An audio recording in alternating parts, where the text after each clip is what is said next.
Ninja Theory are back with Senua's Saga, Hellblade 2. But have they struck gold once again? Let's find out.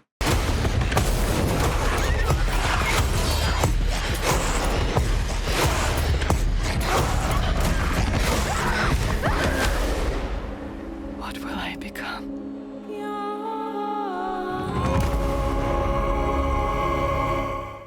Hey there everybody, my name is Warwick and welcome to Warwick Reviews, where today we will be checking out Hellblade 2, Senua's Saga. I do want to say a big shout out to Xbox for the review code, and also thank you to you for watching. So what we're going to be doing today is going through the basics of the game, the settings, and everything else about this, and my thoughts and feelings. Without further ado, we will get stuck in. So as you can see, we're at the menu title here, and then with this main bit, you've got the bulk of the settings. So we'll go through that first. Here, you have a look. So go audio. So you've got the basic ones here. So you've got output device. So it chooses which ones you want it, like your actual output device on your PC, audio mode. And then you've got different settings here. You've got master volume, speech volume, SFX, music, and interface. But I will go in accessibility. So accessibility of audio. So you've got menu, narration, volume, and speed. These are if you would like the menus to be narrated, and you can turn it on, and the volume and speed. So basically anyone with any visual impairment will be able to enjoy this game. And then you have a mix. So you've got SFX volume,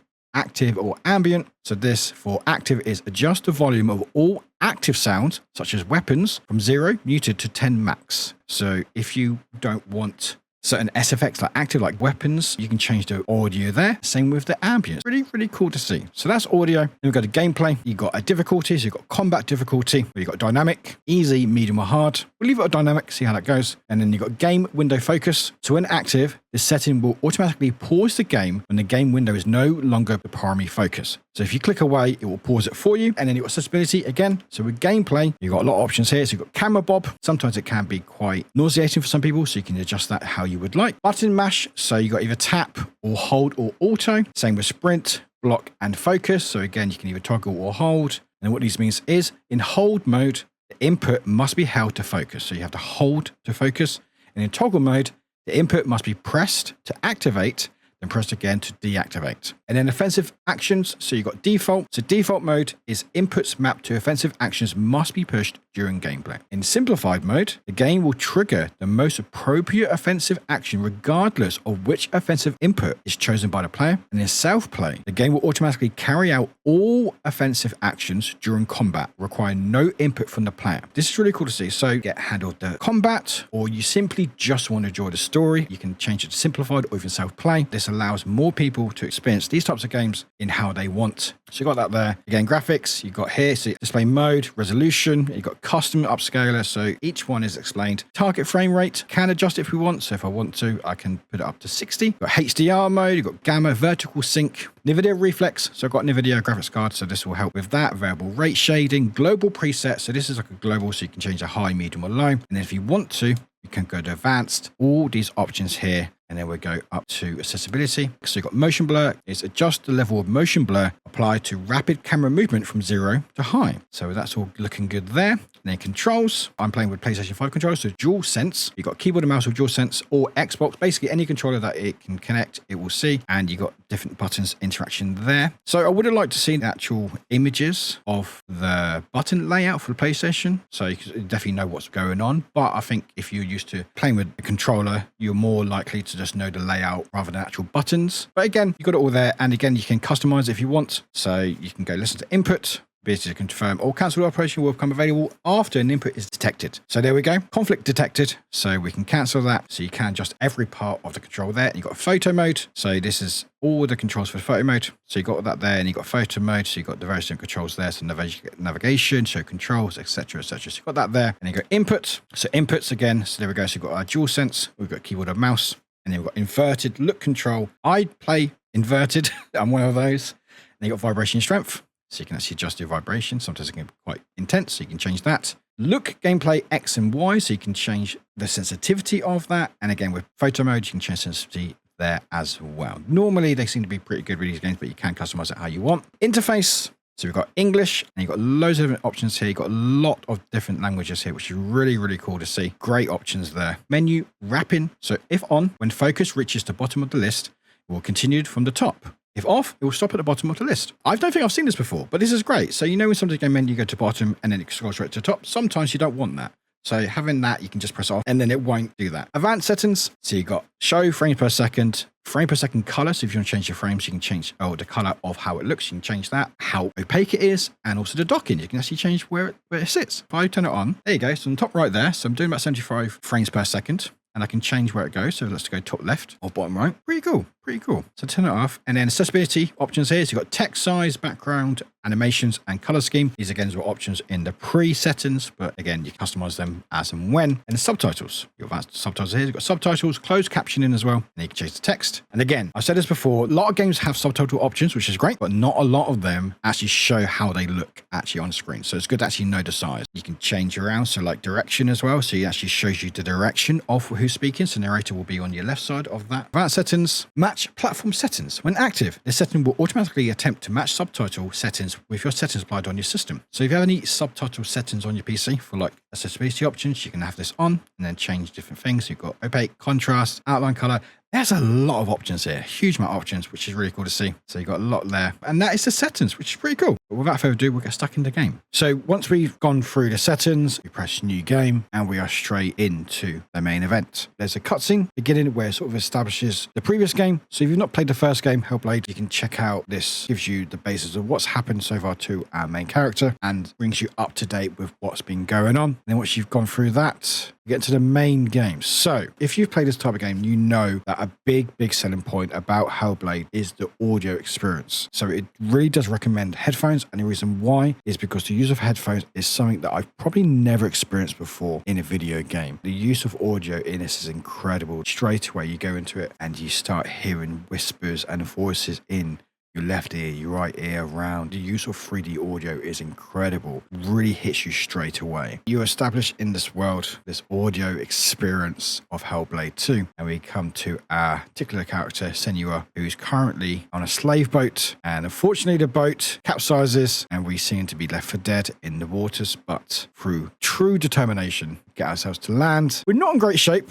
We're battling with this horrible weather. It's all against us. We don't know where we are, what's going on, who's around us. We are in danger. We've got no weapons on us. And this is where the game starts proper. So this is where you start and establishing like the controls. I will say there's no on-screen inputs. So whenever you do things, it doesn't go, oh, press this to jump. So you make sure that you check the controls and what they do. Press an action button or interact button, and it will put me up towards the ledge and moving joystick, or if you're using keyboard, obviously WASD. So you go through the game, you're establishing yourself in this world, trying to understand what's going on, but also dealing with what's around you. So like I said, the sound is an incredible experience and something that they've really honed into. So this binaural audio that they've created really is impressive, and you can really hear it. Like you are not just battling with the elements, but also the voices in your head, the voices around you, things talking to you, attacking you, but also sort of speaking to each other. And it's just, it really gets you into sort of the mind of Senua straight away. And so you're going through this, you're learning obviously as you go, you're trying to establish the world around you, trying to survive basically. It really doesn't look good for us. It really doesn't, you know, people are dying around us, almost falling, we are struggling, we've got no weapons to our name. We're seeing some god figure in front of us taunting us throughout our journey here, learning basically about the game. In a way, as our character here, you know, we are trying to figure out what's happening, where we are, and just trying to survive. As you're exploring, you notice like the world around you, and this was actually made by using real world references by the team. So even from like the handmade costumes to the Icelandic vistas, they've gone above and beyond to create something that truly is incredible and the world that they're inspired by. And you can tell just by exploring it, you can just see how much detail's gone in just by the environment around you. And also as you're going through, you will notice with Senua and other characters that we see, there is a real emphasis on the performance capture. And I'm happy to say that they've done a really great job. They worked really hard on this to really make use of this motion capture to make sure that every character that we are part of really works. Like how someone moves and like the changes in the faces and the movements in the body, I think that's really impactful. Done a really great job. And as I said, with sort of the voices in your head, there is a big emphasis on psychosis. With this, there was help with the team where they actually spoke to people who actually deal with psychosis in the real world or lived experiences, and also from professors at University of Cambridge to really understand understand how it works. And for me, looking at this, it's not used as a gimmick. They've done a really lot of good care and understanding of this to make it feel like it's not made fun of, exploring it in a way that works in the game, but also represent people who deal with this. I think that's really, really cool. So you're going through all that, you get to the first puzzles, you get to like a door and you have to focus on it, and you notice that you have to find like a puzzle. So you've got to find like these symbols around the area to unlock this door, and you use your power with that. So there is like sort of hints there where like some of the things you need to focus on has a bit of blood or looks a bit different, and it's about rearranging it to make the symbol, and you focus on it, you open the door. With what I saw, these are sort of type puzzles you got there. Again, not a lot of hand holding, but once you understand how it works, you'll be looking for these types of things moving forward in the game. And then we get into the combat. So combat, I feel like, is really unique here. So it isn't about all hacking slashers. If you do that, you will perish. You will die. You will not do very well. So it's about using your skills, your experience, and also understanding your body. You know, we've just come from a shipwreck, so we're not in the best shape at the moment. And it's basically just learning the rhythm of your enemy. So you could just keep smashing, but they'll keep blocking it and they'll get you back. And after a few hits, you can die. So it's learning how things go. So when they swing, you can sort of block it or parry it. If they do like a really hard attack, you can dodge it, and because they've missed, they stagger slightly so you can go in for the kill. And again, what's really cool about this combat, for what I saw in it, is like the camera sort of zooms in, so we're closer, we're more almost claustrophobic in this battle between 1 and 1. Like, we're really close and we really feel like we're part of this battle, and we feel every movement, every sort of hit as well. Really sells this battle, and it just looks great. It feels great. It's really cool combat. It allows you to hone those skills properly. So when you get into more difficult battles with more difficult enemies, you've learned about those skills, so you understand how to parry, how to dodge when you need to,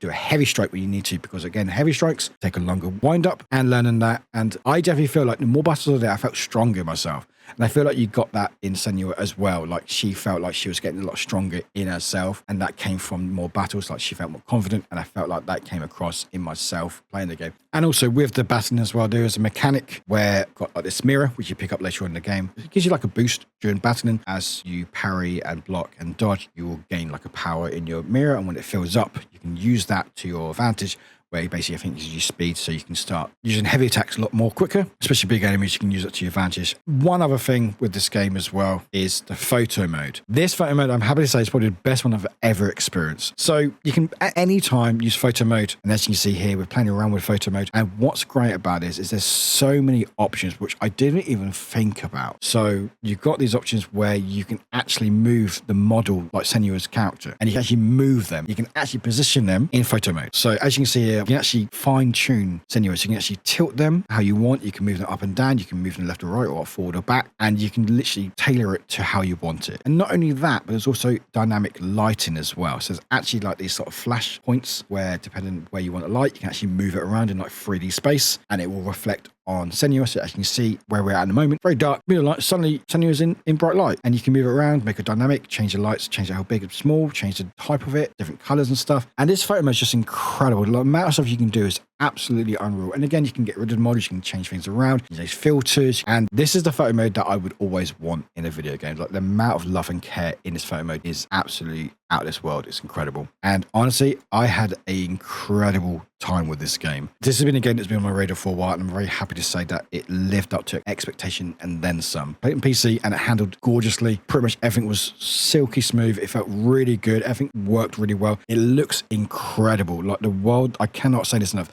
the world they've created is gorgeous.